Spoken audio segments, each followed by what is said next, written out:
मनोज रांगेंच्या शेतकऱ्यांसाठी सरकारकडे 8 मागण्या. संपूर्ण कर्जमाफी द्या आणि शेतीला नोकरीचा दर्जा देण्याची मागणी. दिवाळीपर्यंत मागण्या मान्य न झाल्यास आंदोलनाचा इशारा.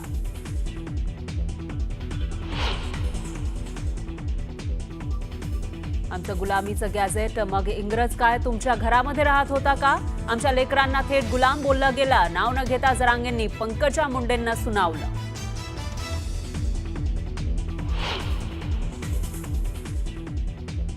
छगन भुजबळ बावचळले तर म्हशीसारखा थोडे दिवस पाण्यात बांधायचा. मनोज रांगेंचा भुजबळांवर हल्लाबोल.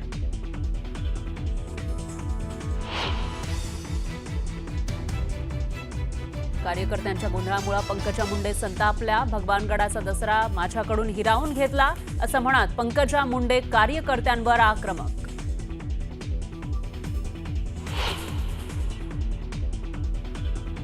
खोटी कामं करू नका आणि गुंडांना पोसू नका. पंकजा मुंडेंच्या कार्यकर्त्यांसह नेत्यांना कानपिचक्या.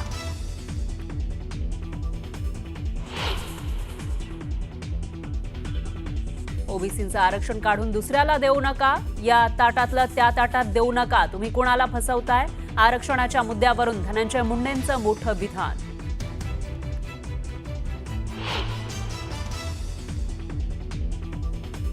माध्यमांनी माझी मीडिया ट्रायल केली, मात्र अडचणीच्या काळामध्ये बहिणीनं आधार दिला.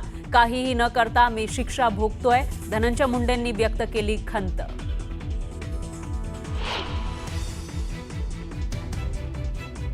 पंकजा मुंडेंच्या मेळाव्यात झळकले वाल्मिक कराडचे फोटो. संतोष देशमुख हत्याप्रकरणी कराड सध्या जेलमध्ये, मात्र मेळाव्यामध्ये कराडचे फोटो झळकल्यानं चर्चांना उधाण.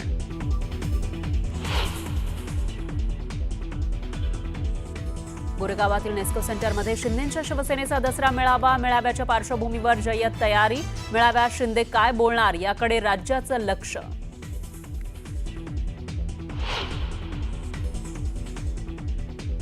शिवाजी पार्कात ठाकरेंच्या शिवसेनेचा दसरा मेळावा. मेळाव्यामध्ये राज ठाकरे आणि उद्धव ठाकरे एकत्र येणार का याकडे लक्ष. तर शिवाजी पार्कमध्ये चिखलाचं साम्राज्य.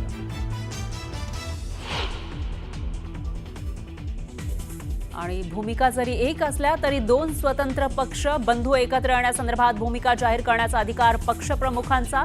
संजय राऊतांचं सूचक विधान.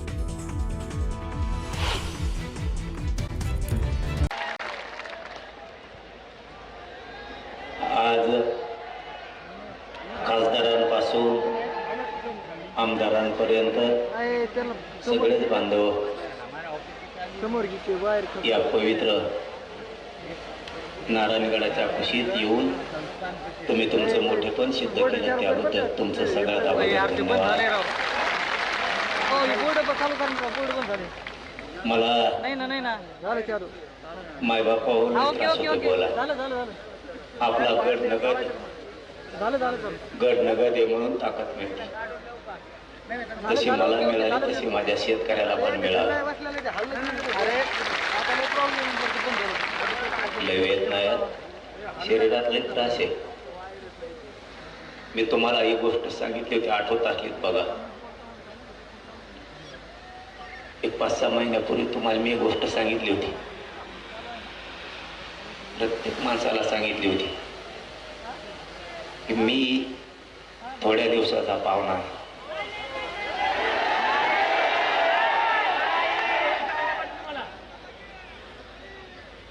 आणि आपण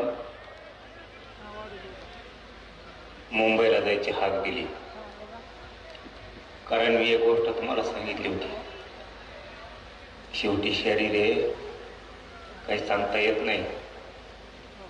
माझ्या गरिबाच्या लेकराचं मला आयुष्याचं कल्याण करून द्या. मुंबईला चला.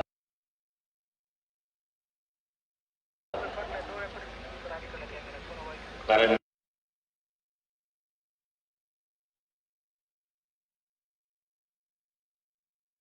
पूर्ण झूम केले सर.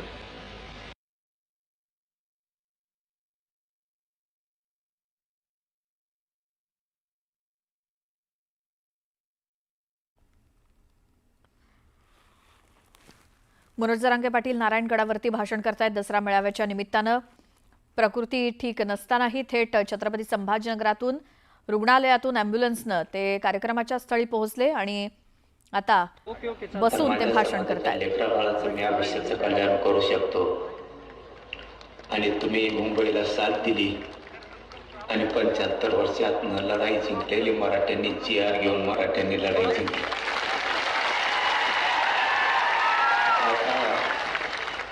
आता मला चिंता नाही. ओके ओके चालतं. मी आता थोड्या दिवसाचा पाहुणा असो किंवा लई दिवसाचा, मला त्याची चिंता राहिली नाही आता. कारण जे जीवनात येऊन जे सिद्ध करायचं होतं ते मी केलंय. हो, तुम्ही पहिली प्रेम लावायची होती, मी 2-3 ह्याची. गरीब बरं माझी करतो गरीब मराठा समाज खूप होरपळत होता. तो होरपळताना बघवत नव्हता. मी कधी ओके ओके ओके करतो ते. नाटक केलं नाही. मी कधी समाजाला खोटं बोललो नाही. हा, ओके चालतंय लगेच. ते गोष्ट कधी ब्राईटनेस कमी करा. एखाद्या वेळेस 1-2 पावलं माग पुढं ओके, माझी सरकलो प्रेम असं. झाली का सेट? ओके चालतंय. एखाद्या वेळी चूक झाली पण असं, ओके चालतंय. पण मला दिसत होतं ओके ओके समाज चालतंय. लई तडफडतोय. लेकीवाडी हलू नका कॅमेरा. पोरं बाळ जर मोठे करायचे असले तर शेती बरोबर त्याला आरक्षणाचा आधार देणं गरजेचं. आणि रात्रंदिवस माझ्या समाजाचा हट्ट होता, इच्छा होती त्याच्या लेकरा बाळाला नोकरीपासून शिक्षणापासून लांब राहायला लागून. त्याने केलेलं कष्ट त्याच्या डोळ्यात देखतात. या 6 करोड मराठ्यांचे लेकर सुखी समाधानी राहावेत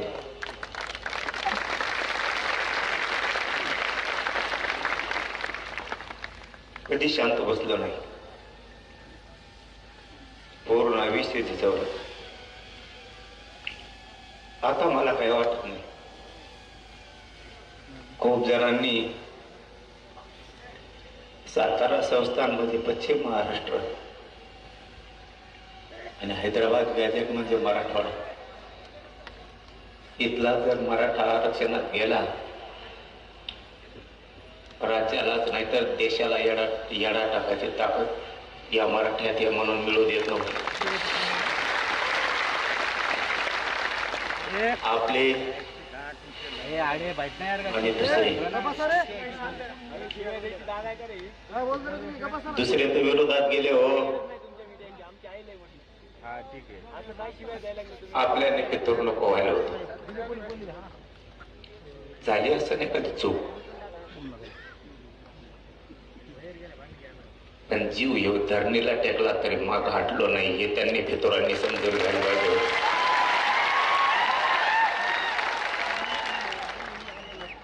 लढणारा मी आहे,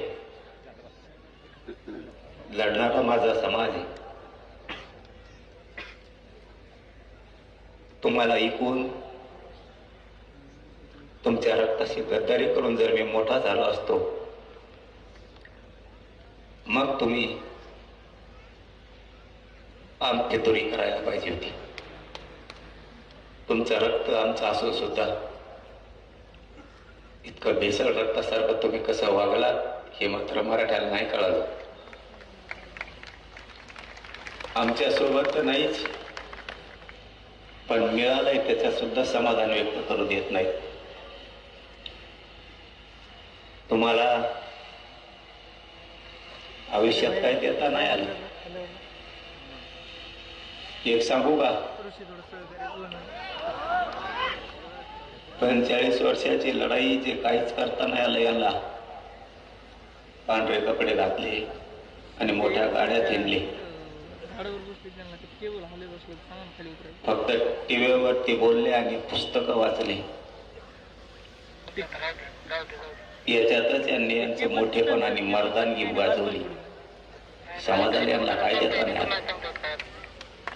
मी आणि माझ्या गरीब मराठ्यांनी एका वर्षात 58 लाख लोकांना आरक्षण दिलं. 3 कोटी मराठी आरक्षणाला गाठले. मी आणि माझ्या गरीब मराठ्यांनी पुढच्या वर्षात मराठवाड्याचा हैदराबाद गॅझेटियरचा जार घेतला आणि पश्चिम महाराष्ट्राचं सुद्धा गॅझेटियर घेतलं. 2 वर्षात सगळा मराठा. खरं सांगतो तुम्हाला, पटवून घेत जा. पोरं आपल्याला मोठे करायचे. नाव ठेवणाऱ्याला लेकरं बाळ नाही मोठे करायचे. आपले लेकरं बाळ आपल्याला मोठे करायचे. जे मिळालंय ना ते पण खूप मिळालंय. गावाचे गावं निघायला लागले, राहिलेले निघतील. समाधानी राजा. ओताळं वागायचं नको. कुणीतरी सांगायचं सगळंच पाहिजे. आपल्याला मग लोक सगळंही मिळून द्यायनात आणि थोडं थोडं पण मिळून द्यायनात. मी आणि माझा समाज आम्ही बरोबर आमच्या पद्धतीनं जाऊन डावत टाकून सगळ्यांच्या मुंडक्यावर पाय दिलेत. थोडं हुशारीने चला. खाताना विचार करा, गरम आहे का गार झालंय.